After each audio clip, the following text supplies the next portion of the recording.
Flux Power Q4 2026 earnings are officially out, and it's a distinctly mixed report. They missed the broad Wall Street consensus, though they did, manage to match the more conservative estimates. Let's just get right into the headline numbers here. Q4 revenue hit $8.25 million with an EPS loss of 11 cents. Right, and looking at the guidance, management expects Q1 2027 revenue to land somewhere between $6 million and $7 million, but they are anticipating a rebound in Q2, targeting that $8 million to $9 million range. Yeah, and the market reaction to all this was just pure whiplash. I mean, if you were watching the tape, shares popped 15.5% in regular trading, only to completely crater like over 19% after hours. Oh, wow. Yeah, that is a huge swing. So our mission for today's deep dive into these filings is to figure out exactly why the market turned on a dime like that.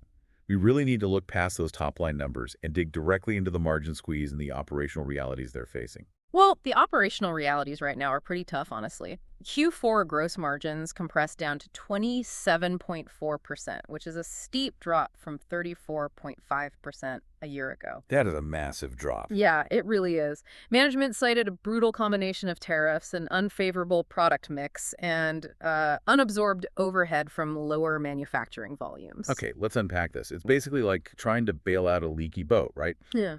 If gross margins are bleeding, how do they keep the lights on? They did throw out an immediate lifeline by aggressively slashing Q4 operating expenses by 33%, bringing it down to $4.4 million. Right, but cutting costs like that, it's only half the story.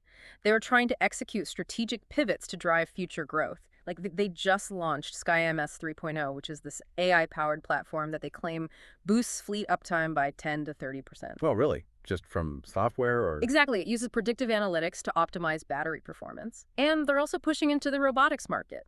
They noted they have 70 batteries currently in testing for automated systems. I mean, that sounds great for a press release, sure. But while those pivots into AI and robotics are promising, they are completely overshadowed by a severe liquidity crisis. Yeah. And that really explains the after-hours stock plunge we saw. Right, because the balance sheet cliff they're standing on is incredibly steep.